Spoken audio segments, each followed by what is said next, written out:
religião vem da palavra. Decolonizar a teologia não é somente decolonizá-la. Essa é uma grande pergunta, mas de que lado que Deus está? A Europa dos Estados Unidos é decolonizá-la do poder das elites, é devolvê-la ao povo. A gente tem que deconstruir a Bíblia justamente nisso. Este é o Hebreu Podcast. E aí galera, gente boa, tudo bem com vocês? Eu sou Lidomar Nepomuceno, host do podcast O Hebreu. E eu sou Lia Girão, também host do podcast O Hebreu. Gente, antes de qualquer coisa, né, a gente pede muito que vocês nos acompanhem nas nossas redes sociais, nos siga lá no Instagram, que lá a gente continua essa conversa que a gente tem com vocês. E eu também queria aproveitar o ensejo e convidá-los e convidá-las a ouvir uma participação que nós do podcast O Hebreu fizemos no podcast do Sistema Web Santo Antônio, que eles fizeram um podcast falando sobre a campanha da fraternidade que foi ecumênica, né, nesse ano de 2021, e a gente convida cada um de vocês a ouvir. Contextualizando essa nossa conversa, né, hoje é o nosso 8º Drop, a gente quer conversar especificamente sobre essa segunda temporada, né? Então, a gente quer compartilhar as nossas impressões sobre cada um dos episódios que a gente gravou, mas também eu queria antes retomar rapidamente qual foi a proposta dessa temporada, né? A gente está trabalhou na segunda temporada a temática das teologias marginais. A gente chamou de teologias marginais muito por uma provocação de um texto que a Lia trouxe para a gente. A gente estava nesse processo de pré-produção, um texto da Angélica Tostes, onde ela falava de teologias marginais, e a gente já queria há um tempo falar sobre essas teologias que estão fora da caixinha, daquilo que é considerado a teologia hegemônica. Então, quando a gente pensava sobre teologia queer, teologia negra, teologias feministas, teologia da libertação, enfim, essas outras teologias a gente achou que seria massa falar sobre elas, e a gente resolveu nomear a série como Teologias Marginais. E aí a nossa proposta nessa série foi muito de apresentar essas teologias, né? Dar a oportunidade dos nossos ouvintes conhecerem, terem uma visão, pelo menos introdutória, sobre essas teologias, fazendo aquilo que a gente tem cada vez mais assumido, esse lugar do hebreu, de uma produção que faz uma disputa de narrativa, né? Nessa narrativa que também é política, de uma hegemonia, de uma teologia hegemônica, de uma religiosidade hegemônica, a gente tem procurado fortalecer essas contranarrativas, esses outros discursos e tal. Então, a nossa proposta com essa temporada foi bem isso: apresentar outras possibilidades de reflexão teológica e de grupos progressistas, de uma visão mais libertária, que se organizam em diálogo com essas teologias. Então, a gente seguiu uma dinâmica bem interessante, que foi abordar cada temática de teologia em 2 episódios. Então, num primeiro episódio, a gente falou especificamente sobre a teologia, cada uma dessas teologias, como é que elas se constroem, quando é que elas surgem, a partir de que ela pensa. E no segundo episódio a gente recebeu grupos, coletivos, ONGs, organizações que atuam, que pensam, né, e atuam no contexto social e eclesial, de alguma forma em diálogo com essas teologias. Então esse foi o contexto. E que a gente não fugiu daquilo de o hebreu tratar da pluralidade religiosa, né? A gente tratou disso de uma forma na primeira temporada, e nessa segunda temporada a gente continua falando de pluralidade religiosa, mas agora apresentando outras perspectivas de teologia para além daquilo que tem se apresentado como teologia hegemônica. Vai muito do que a gente já estava falando agora, tanto sobre a ideia da segunda temporada, como os convidados e convidadas que a gente conseguiu trazer, como também o tipo de conversa que a gente teve, né? Que, se a gente for parar para pensar, eu não sei se nossos ouvintes notam, mas todo episódio tinha um nervosismo diferente, e aí a gente... Nossa, nunca na minha vida eu imaginei que eu teria a chance de conversar com as pessoas com as quais nós conversamos durante essa segunda temporada. A gente teve o nosso primeiro episódio, o episódio que foi sobre as teologias da libertação e da missão integral. A gente conversou com a irmã Thea Frigério e com o pastor Ariovaldo Ramos. Então, assim, e eu cheguei tão nervosa pra gravar esse episódio. O Ariovaldo, né, eu acho que eu não preciso nem falar, porque a gente tá falando dele desde sempre, desde a fundação do Hebreu, desde antes da fundação do Hebreu. Mas o lance com a Thea foi muito incrível, que a gente fez a pesquisa, né, a gente pensou, poxa, muito massa, ela tem uma produção muito incrível. Então eram pessoas que têm uma relevância muito grande no meio, que a gente, eu acho que terminou a segunda temporada, vai terminar a segunda temporada e a gente ainda não vai ter se ligado do tamanho da produção dessas pessoas. E aí volta a essa questão que o Lindomar falou. É uma discussão de peso, mas a nossa intenção é de que ela seja para todo mundo, acessibilizar. Então eu senti acessibilizado para mim. Isso já foi, assim, incrível. Eu só queria destacar o feedback que a gente recebeu, acho que foi ontem, de alguém que está fazendo mestrado em teologia, depois de ter ouvido o episódio sobre teologia negra, dizendo, nossa, o episódio já começa fazendo com que eu tenha que mexer na minha dissertação de mestrado. Então é isso, gente, chegamos na era do hebreu se tornar referência na dissertação de mestrado. A BNT já deixa, né? Então fica a dica. Então eu vou destacar a primeira coisa aqui que eu achei muito importante nesse episódio sobre teologia da libertação. Várias coisas, né? Mas uma delas foi quando, tanto quanto a Teia quanto o Ariovaldo destacaram, que a teologia da libertação e a teologia da missão integral, que estão nesse lugar das teologias contextuais, né? Teologias produzidas no contexto da América Latina, porque vem exatamente desse lugar de percebendo uma herança, uma epistemologia de produção teológica que é uma matriz europeia, branca, enfim. Fugindo disso, essas teologias contextuais, produzidas a partir desse chão da América Latina, entenderem que o processo de miséria, de pobreza que a América Latina vive, a grande população, né, essas pessoas foram empobrecidas, elas não são simplesmente pobres, elas foram empobrecidas por esse projeto colonizador num primeiro momento, né, e num segundo momento, pensando um quadro já neocolonial, por assim dizer, de um imperialismo norte-americano com forte influência sobre a América Latina, né? Então isso soa muito forte e já dá o tom de que direção essas teologias vão tomar, né? Considerando de maneira muito forte o contexto social e político em que os sujeitos que vivenciam a fé cristã e que produzem a teologia estão inseridos, né? Então isso me soa muito forte.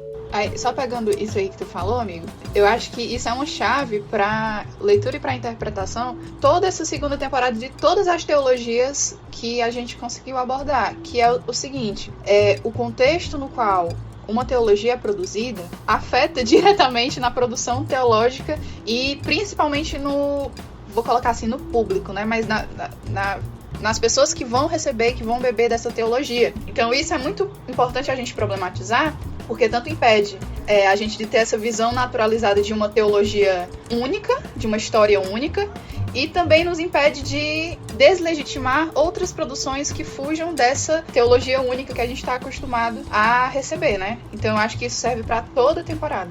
Sim, até porque é muito isso, né? A gente falou de um contexto latino-americano, e qual era o contexto, né? No caso da missão integral e da teologia da libertação, o contexto da América Latina em praticamente todos os países da América Latina, que ali por volta da década de 60 e 70, era um contexto de regimes autoritários, né? De forte intervenção, influência estadunidense, melhor dizendo, né? Apoiando regimes autoritários, ditatoriais e tal. Então é esse contexto onde a classe operária, as classes mais pobres, os povos originários, a população negra é extremamente oprimida, né? Em um contexto em que essa teologia branco-europeia está ali muito preocupada com o transcendente, com o céu, muito para cima, muito sem pé no chão. E aí outra coisa que eu acho que foi muito importante também foi uma fala da Teia, reforçada também pelo Ariovaldo, mas especificamente a Teia que falou, né, Lia? Que foi aquilo dela dizer que pensar uma perspectiva de descolonizar a teologia não é só descolonizar ela da Europa, dos Estados Unidos, mas dessa própria compreensão de que a teologia se produz no banco da academia, né? Mas é devolver a teologia e devolver a Bíblia para o povo. O povo produz teologia, o povo pensa teologia. A teologia não nasce no banco da academia, né? Ela nasce na vivência das pessoas. E isso ficou muito forte e a gente viu isso ressoando nos outros episódios, né? Que como a gente começou dizendo, a teologia da libertação e da missão integral acaba influenciando outros pensares teológicos. E aí a gente passa para o episódio 10, né, que é o segundo episódio sobre o tema da teologia da libertação ainda, só que nesse segundo episódio a gente recebeu essas duas organizações, esses dois grupos, para conversar sobre ainda essa temática, né, Lia? Foi, nós recebemos a Comissão Pastoral da Terra e a Visão Mundial, que são organizações diretamente ligadas com o que a gente já conversou no episódio anterior. Aí da Comissão Pastoral da Terra, a gente recebeu a Julita Rosa, que ela é agente de pastoral, e da Visão Mundial, a gente recebeu o pastor Wellington Pereira, que ele atua como diretor, né, da Visão Mundial. E aí foi um diálogo muito massa, porque a gente conseguiu, né, esboçar melhor como é que... Porque, tipo assim, quando a gente fala, por exemplo, de uma produção teológica, a gente vem logo, assim, uma tempestade na nossa cabeça de coisa, de teoria, de interpretação e tal. A gente não consegue, muitas vezes, perceber isso virando ações concretas. E aí, nesse episódio, a gente falou um pouco sobre a Comissão Pastoral da Terra e a Visão Mundial, que aí são organizações que têm uma atuação muito diversa e, inclusive, assim, diferem bastante uma da outra, né? Então, se você entrar lá no Instagram da Visão Mundial, você vai ver que realmente eles são muito amplos, então eles atuam em diversos países, eles têm ações de promoção de direitos humanos, eles trabalham com infância, adolescência, então assim, é uma parada muito diversa. E a Comissão Pastoral da Terra tá nessa luta, né, também, né, relacionada a direitos humanos, pelo acesso à terra, à reforma agrária, então são lutas diversas, mas que fazem parte dessa mesma noção de um respeito à vida, um respeito aos direitos. Só acrescentando ainda, falando quem são, né? Quem é a Comissão Pastoral da Terra, a Visão Mundial. A Visão Mundial é uma organização de ajuda humanitária global, né? Então não é uma instituição que nasce no Brasil, nasce fora do Brasil, e ela está em muitos países pelo mundo, em contextos distintos, com ações humanitárias, né? E a Comissão Pastoral da Terra, ela nasce no Brasil também, num período, se eu não me engano, da década de 70 também, em que o conflito por terra era talvez mais violento do que agora, né? Porque, de repente, quem está ouvindo a gente não sabe que os conflitos por terra, eles persistem, né? Ainda existe conflito por terra, as pessoas ainda morrem lutando por um pedaço de terra e tal, para praticar ali sua agricultura, enfim. Então a Comissão Pastoral da Terra nasce nesse contexto em que há um conflito por terra muito grande. Então, pensando ali no contexto de populações indígenas, quilombolas, ribeirinhos. E aí foi muito massa ver, até eu, Ariovaldo, suscitando isso, né? Mas qual é a teologia que não é política? Né? Tudo é político. Se uma teologia não é política, que tipo de teologia você está produzindo? E o Ariovaldo falou isso especificamente, né, dizendo, mas se uma teologia no contexto do Brasil, da América Latina, que é um contexto de profundas injustiças sociais, desigualdade social, então você não pensa sobre a pobreza dessas pessoas, sobre o empobrecimento, sobre as necessidades das classes populares, sobre as minorias que são discriminadas. Então é uma teologia que se produz nesse chão, mas não se preocupa com a angústia, com as lutas, com as dificuldades dessa população. Então, que teologia é essa? Para que serve essa teologia? Eu fico imaginando, sei lá, Jesus andando com o povo, aí o povo, eu tô com fome, Jesus, o que eu tenho a ver com isso? Vão pra casa, arranjem a comida de vocês, não sou pai de ninguém. Então, a gente vê que quando você assume, quando você constrói, quando você assume uma fé cristã, isso implica diretamente em você se importar com pessoas e você querer ter uma relevância positiva na vida dessas pessoas. Então, você compreende que desejar o reino de Deus, desejar justiça, amor e paz para todos, não é uma coisa assim, só, desejo, queria. Seria meu sonho. É você levantar a sua bundinha da cadeira e você ir fazer alguma coisa, sabe? Não existe isso de ser apolítico. A igreja, ela não é apolítica, ela pode tentar ser apartidária, e a gente ainda tem vários desafios com isso no Brasil, né, que eu não vou entrar nisso porque, enfim, o engodo. Não é que tudo seja político, mas quase tudo é. Jesus viveu e pregou e anunciou e conviveu com pessoas num contexto de opressão, de Israel dominado por uma nação estrangeira, que roubava suas riquezas, que explorava o seu povo. Então foi nesse contexto que Jesus pregou, foi nesse contexto que Jesus falou, propondo um outro modelo de sociedade que não é aquele. Sim, inclusive foi crucificado, foi morto por isso, diga-se de passagem. Então é aquilo que o Jackson falou, né? Jackson, também conhecido como afrocrente.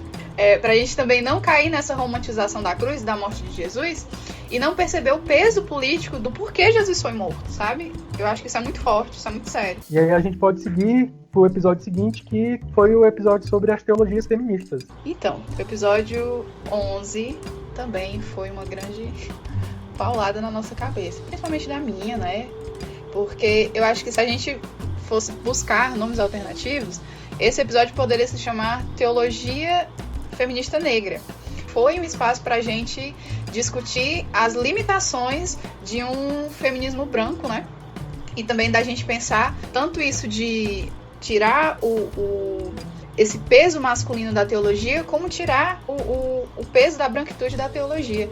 Então, enfim, a gente contou com a Maricel, né, que é colombiana. Ela, inclusive, é a primeira teóloga negra da Colômbia. Ela é teóloga feminista, pós-doutorada em hermenêutica feminista, professora da Universidade de São Tomás. E a gente contou também com a Eliade, né, que é brasileira, teóloga, mestre em Ciências da Religião pela Universidade Metodista de São Paulo.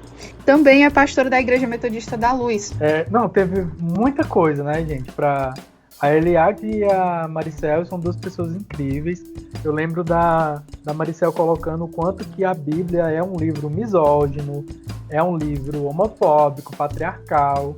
E ela falando, eu sei que eu falo isso e isso dói na gente, mas é verdade, né? Então é importante a gente tensionar isso, e isso não é desmerecer ou tirar a importância da Bíblia, mas é reconhecer que aquele livro que é produzido por sujeitos em um contexto histórico, cultural e social, ele traz as marcas desse contexto, né? Então, sim, é importante, para fazer uma leitura feminista e feminista negra da Bíblia, reconhecer isso. Outra coisa que eu destaco é como elas colocam o quanto foi necessária a teologia feminista fazer uma crítica à teologia da libertação, dizendo que a teologia da libertação, apesar de tudo, das contribuições muito importantes, ela não tensionava esse lugar da mulher.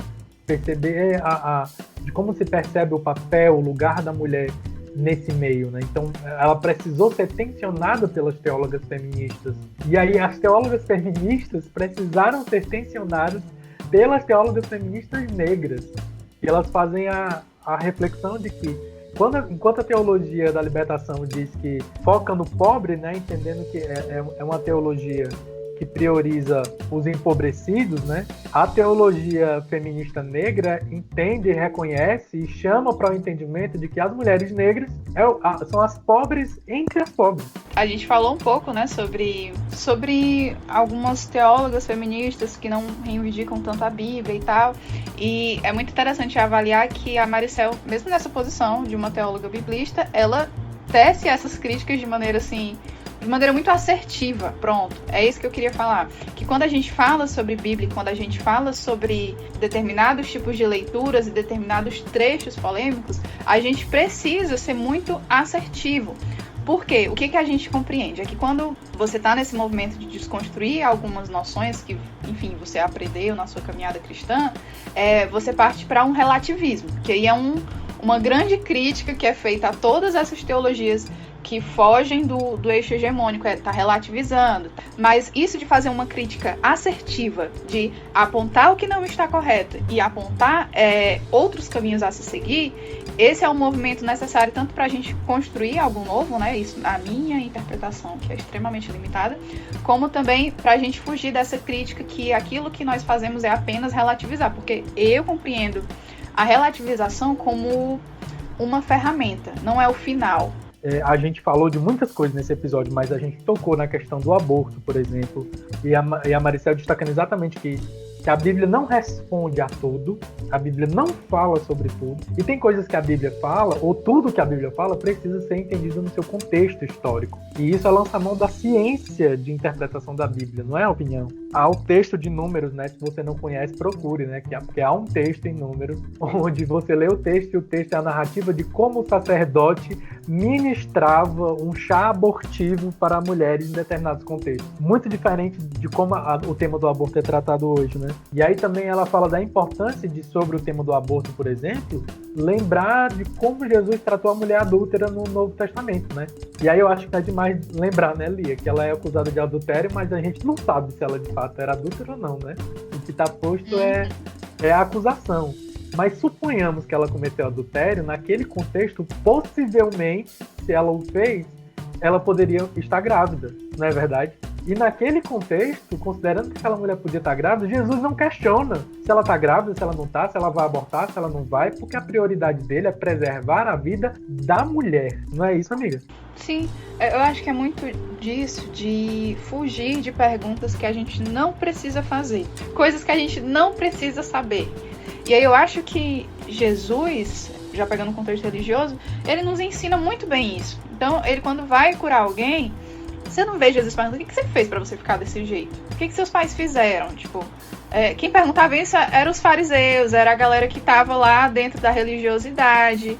Eu acho que é isso. E é uma pergunta que a gente realmente tem que se fazer hoje, né? Principalmente na questão do aborto, porque não é tipo, mas ela fez isso porque ela quis, não sei o que, não sei o que. Beleza, mas você acha que por isso ela merece ser ou presa ou morta, né? E aí, seguindo, né, o episódio se seguiu a esse, o episódio número 12, a gente continua falando sobre as teologias feministas, mas agora conversando com o Católicas pelo Direito de Decidir e o Projeto Redomas, né, Lia?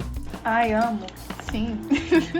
A gente recebeu pelo Católicas, né, a Regina, e a Regina é uma das fundadoras do Católicas, né, então tá desde o início no Católicas, então foi muito massa contar com a participação dela. E a Bianca também é uma das fundadoras do Projeto Redomas, né. Eu destacaria 3 coisas assim que me chegaram de maneira muito forte. Então, me chamou a atenção que tanto a Regina quanto a Bianca destacaram da dificuldade delas de permanecer na igreja, né? Permanecer congregando, permanecer frequentando a igreja e tal. Congregando, falando aí na linguagem mais evangélica, né? Então, a Bianca disse pra gente que atualmente ela não tá em nenhuma igreja, né? A Bianca tá desigrejada, como ela mesma disse, por motivos de Bolsonaro, desde 2018. E a Regina também destacou de como muitas das integrantes do Católicas continuam indo à missa, frequentando a igreja, mas tem uma dificuldade, um desconforto ali muitas vezes pelo que elas defendem, né? Pelas pautas que elas acreditam, dificulta a permanência nesses espaços que reproduzem o machismo, que reproduzem a misoginia, que são misóginos, melhor dizendo, né? Então, permanecer na igreja tem sido difícil para elas. Para mim foi muito marcante isso, de que para ambas, uma estando no contexto evangélico e outra no contexto católico, vivenciarem essa mesma questão. A outra coisa que eu destacaria, e aí muito para mim que sou católico, que me chamou a atenção, é que a gente também voltou a falar da temática da descriminalização do aborto, né, e de como a Igreja Católica enfrenta isso. E a Regina lembrou a gente que no caso da Igreja Católica, atualmente a questão do aborto é tratada como dogma, apesar de não ser. E aí, por que pra gente que é católico isso é muito relevante, talvez não seja da mesma forma para os evangélicos? Porque a Igreja Católica é uma expressão dogmática da fé. Então, tipo, a virgindade de Maria, a encarnação de Cristo, são questões dogmáticas, não se pode questionar.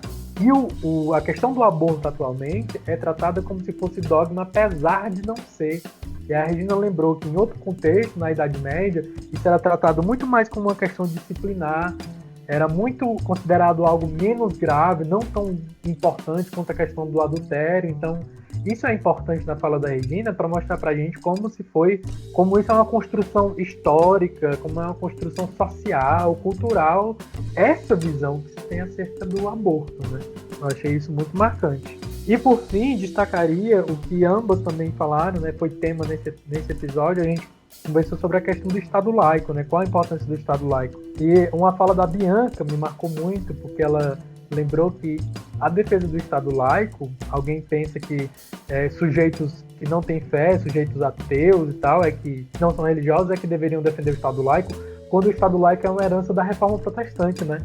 E que, portanto, a gente deveria defender o Estado laico, porque, antes de tudo, o Estado laico contribui diretamente para a pluralidade religiosa, né? Permite legalmente que a sociedade brasileira seja plural religiosamente falando. Defender o Estado laico deveria ser a pauta das pessoas que professam uma religião, para garantir que você tenha essa liberdade de professar, né? É muito louco isso me chamou muita atenção. Sim. Mais uma vez a gente tendo que defender o básico. E aí eu só dizer rapidamente que esse episódio só reforçou pra gente uma coisa que a gente já sente há mais tempo no Hebreu. Em algum momento a gente vai ter que fazer um episódio só sobre o Estado laico, porque essa discussão para o que a gente aborda no hebreu é muito importante. Amigo, então seguindo, né, pro 13º episódio, quando a gente falou sobre teologia negra. E a Lia estava muito ansiosa para conhecer uma das pessoas convidadas, não era mesmo? Nossa, demais. A gente já estava vivendo tempos difíceis, só que eu passei por um período assim de tempos extremamente difíceis dentro desses tempos difíceis. E a minha sorte, né? A minha sorte na minha bênção, né? A minha provisão, a mão de Deus na minha vida, me permite ter uma rede de apoio muito massa. E eu tive uma pessoa orando muito por mim, e cada vez que eu recebia a notícia de que essa pessoa estava orando por mim, e que eu recebia algum áudio, alguma bênção dessa pessoa, eu me sentia assim, extremamente abençoada, que foi a reverenda Lília Conceição, que foi uma das foi nossa convidada, né, nesse episódio sobre teologia negra. Todas as expectativas foram superadas, inclusive, né? Hoje a gente vez ou outra troca mensagens, então é isso. A reverenda Lilian, que é reverenda da Igreja Episcopal Anglicana, né? Reverenda Lilian, que é nordestina e tal, feminista negra, doutora em teologia, né? Então, nós tivemos nesse episódio 2 pessoas com doutorado em teologia. A reverenda Lilian e o reverendo Pedro Acosta Leiva, né?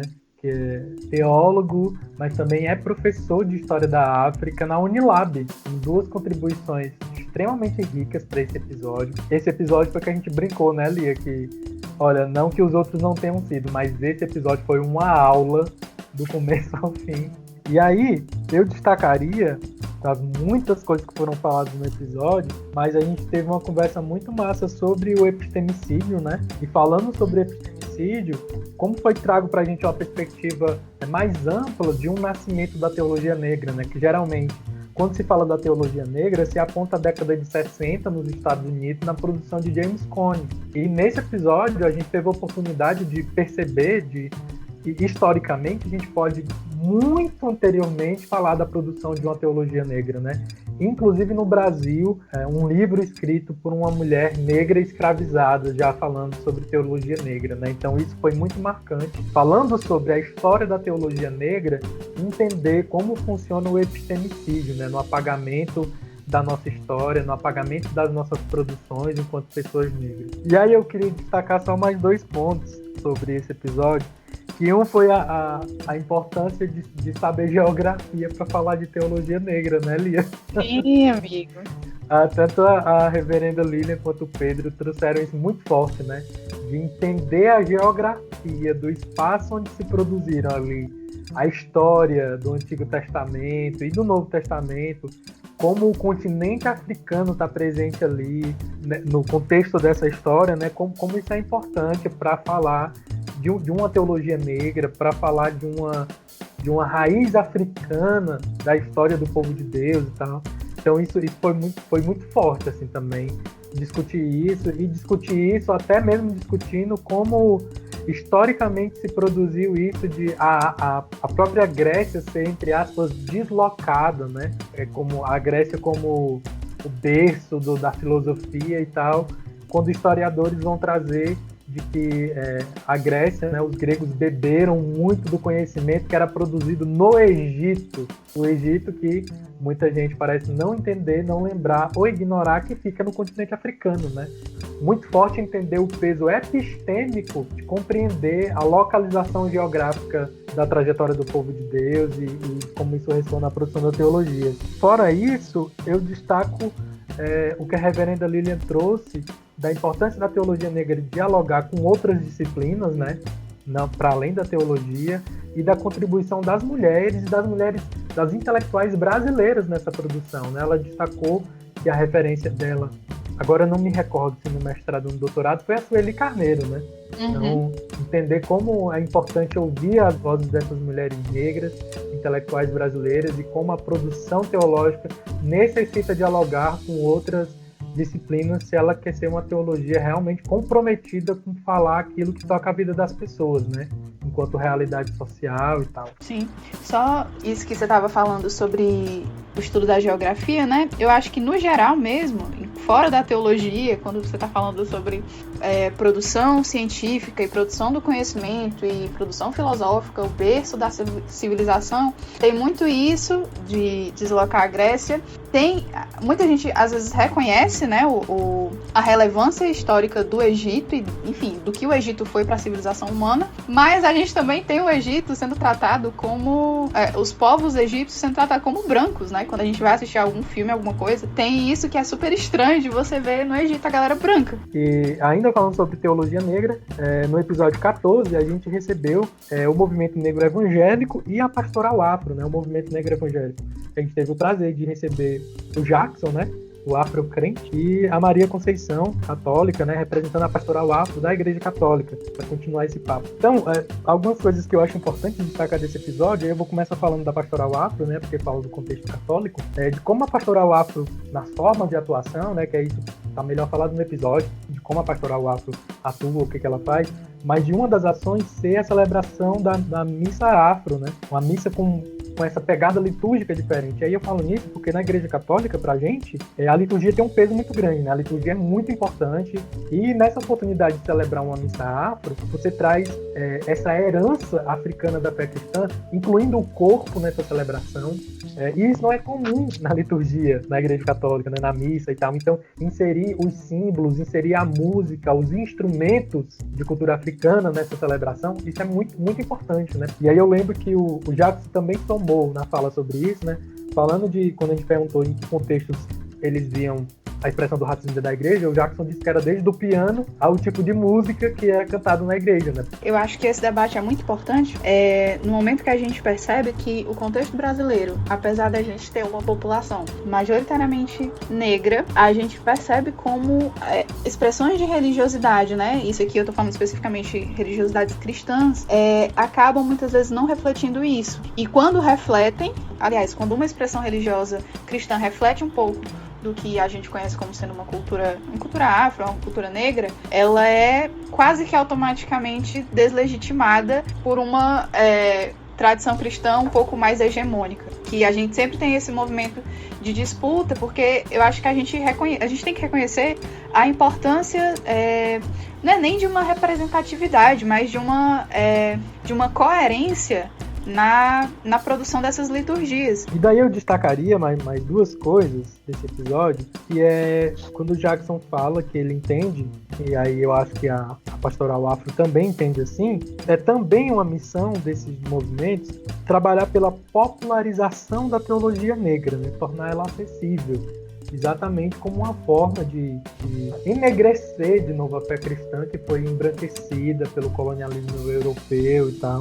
Então esse resgate da ancestralidade cristã passa também por a popularização das teologias negras. Para além disso, a outra coisa que eu destaco, que eu achei muito importante, é pensar que trabalhar isso dentro do contexto das igrejas é possibilitar pessoas negras ter na igreja, que também acaba sendo, né, esse lugar de encontro e de afeto, um lugar também de acolhimento para essas questões que, sobretudo, a juventude negra vivencia, que é a violência policial, que é o racismo. Então, imagina como é você não poder, na igreja, tratar dessas questões porque esse assunto não é abordado ali. Então, um jovem que, de repente, está indo para a missa, está indo para o culto e é abordado de maneira violenta, truculenta pela PM, simplesmente por ele ser negro, e aí, portanto, é considerado suspeito, e você não ter, naquele ambiente de encontro e a igreja poder compartilhar sobre isso, né? Então, isso também ficou muito forte da igreja desse lugar como um acolhimento e também de contribuição para a formação dessa consciência racial, né? Cara, eu acho que isso da comunidade de fé ser um espaço de acolhimento é muito importante na experiência que o jovem vai ter dentro da comunidade de fé. Isso eu falo principalmente do jovem, porque a gente vê esse movimento, né, principalmente das igrejas, de tentar produzir espaços para que o jovem se sinta acolhido. Então, às vezes, a igreja está promovendo, sei lá, um torneio de futebol, uma coisa do tipo.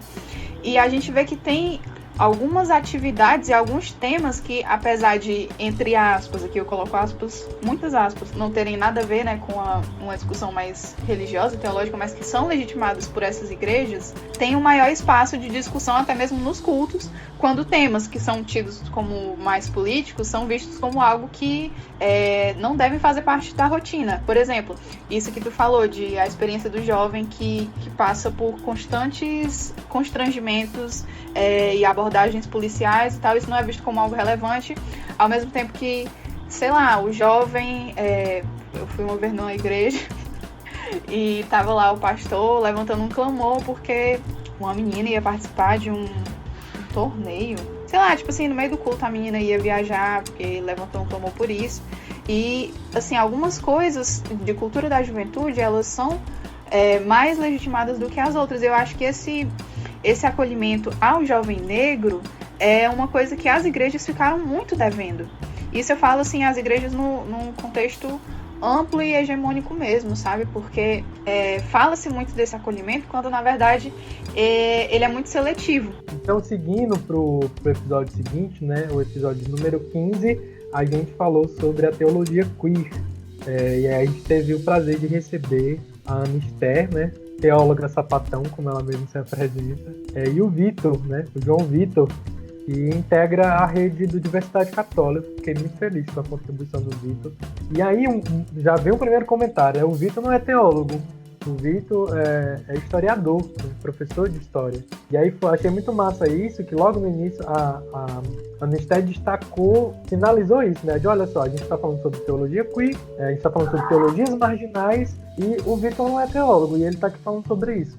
Porque na compreensão das teologias marginais, quem é o teólogo, né? Quem é a teóloga? Não é necessariamente aquele que passou pela academia, que tem uma formação acadêmica em teologia. E aí a gente está no penúltimo episódio recordando aquilo que foi falado no primeiro episódio da série de decolonizar a teologia e a Bíblia, devolvendo ao povo, né? Então, quem é o teólogo? O teólogo pode ser o seu João lá, que fica na porta da igreja recebendo as pessoas. Ele também pensa teologia, ele também produz teologia. Então isso foi marcante também, de pensar quem é o teólogo, quem é a teóloga, quem é que produz a teologia, né, Lia? Sim, até porque não faz muito sentido a gente se colocar nesse movimento de querer questionar toda uma estrutura de legitimação e de deslegitimação para criar outra estrutura que seja de igual forma excludente, né? Então, isso é muito importante e eu acho que é bom a gente saber também os limites, porque, obviamente, não é eu posso falar qualquer coisa sobre teologia. Assim, a gente fala dentro de um contexto específico e geralmente as pessoas que chegam aqui no Hebreu, elas já têm se debruçado sobre esse assunto de uma forma ou de outra. Então, às vezes dentro da teologia, às vezes dentro da história, às vezes dentro da sociologia, da antropologia, da ciência política. Então, assim, o que a gente faz é reconhecer que existem vários métodos e várias ferramentas para se debruçar sobre a teologia, porque eu particularmente acredito que a teologia ela tem essa singularidade em relação aos outros estudos, né, às outras logias. Por quê? Porque a teologia basicamente é se debruçar sobre, né, aqui no contexto específico, o livro sagrado que a gente tem, né, que é a Bíblia. Em teoria, esse acesso é livre, é liberado. Então, tipo, não é como, por exemplo, na sociologia, que eu tenho que entrar numa faculdade e ler todo o cânone da sociologia e eu sei que isso nunca vai acabar. Porque, principalmente falando a nível de Brasil, a esmagadora maioria dos brasileiros já ouviu falar sobre a Bíblia, né? Sabe de que se trata. E é um livro que, apesar de muitos cristãos dizerem que não, mas é um livro que é muito acessível. É o livro mais lido do mundo. Então, eu acho que a teologia tem muito isso não é de ser acessível, mas dessa potencialidade de ser acessível e de que, sim, todo mundo, se quiser, pode falar sobre teologia.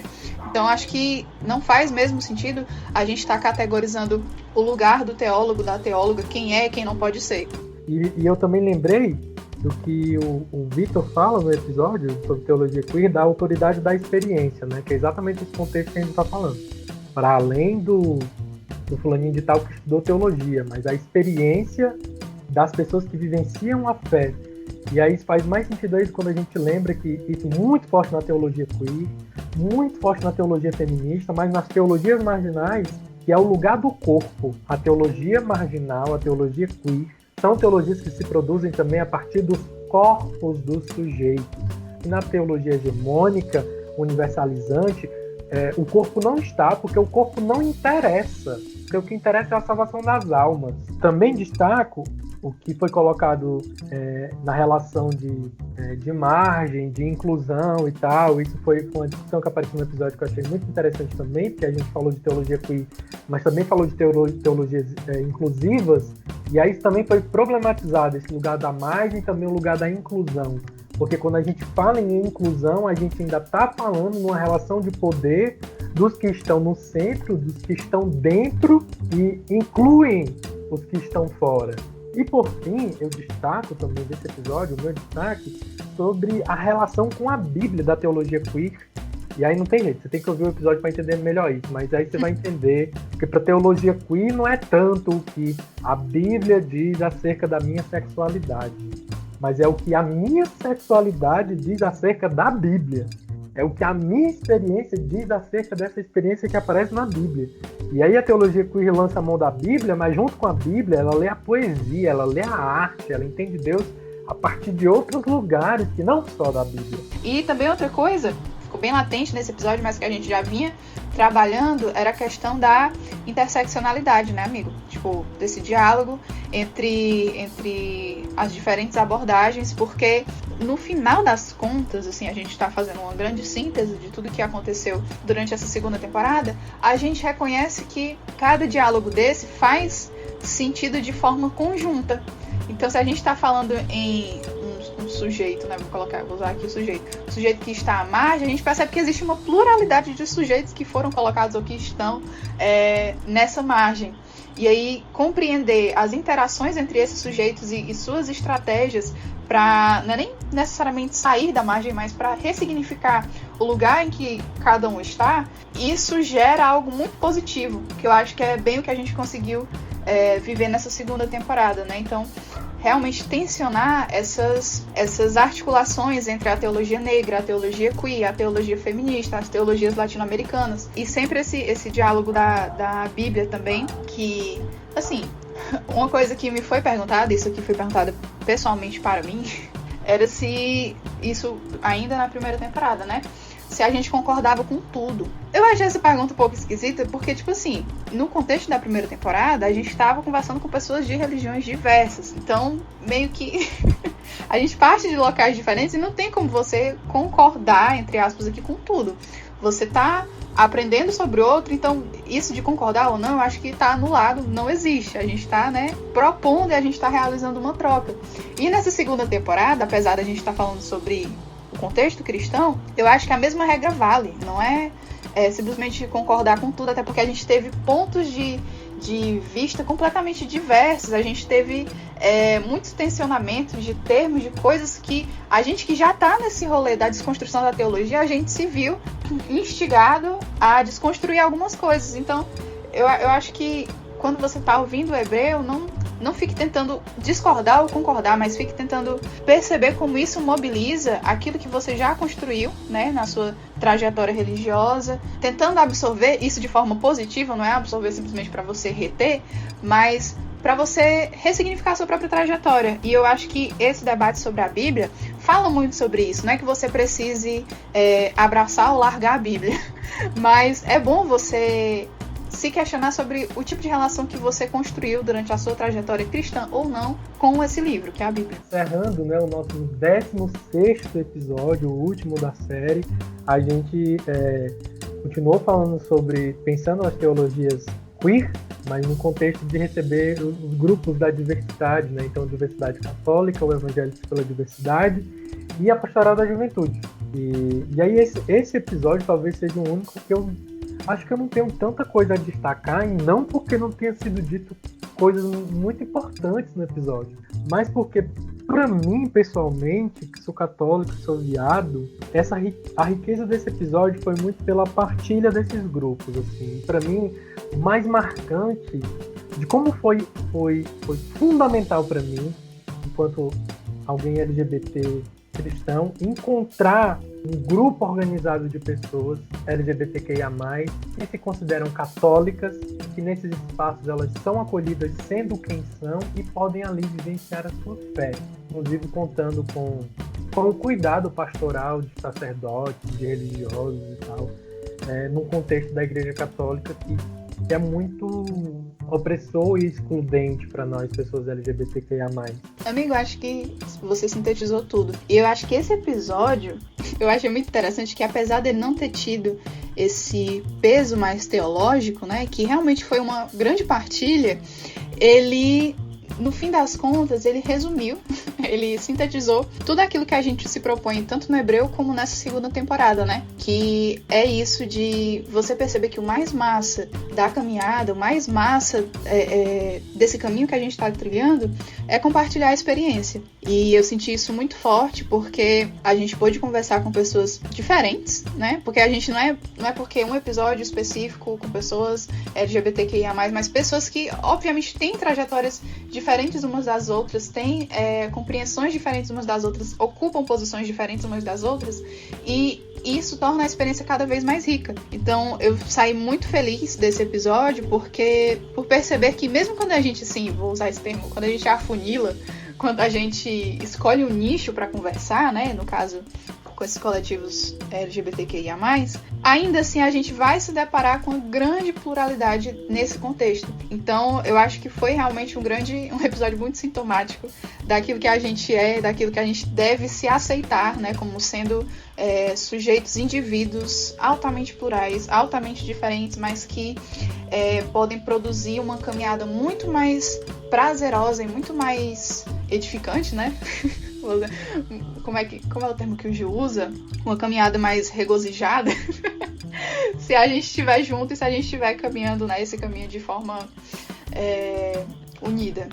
E aí, gente, a gente vai ficando por aqui, era isso que a gente queria conversar com vocês. Se você não ouviu ainda, né, você tá ouvindo esse drop, você tem uma ideia aí do que a gente conversou em cada episódio e ficar com gostinho de quero mais, né? Aí se você ficou com gostinho de quero mais, não tem jeito, você vai ter que sentar com o seu café, com a cerveja, com a sua ipioca, o seu vinho, o que for, e ouvir os episódios na integralidade. Então é isso, fiquem bem. Vamos aí pedir aos deuses e deusas que essa vacina seja realidade logo.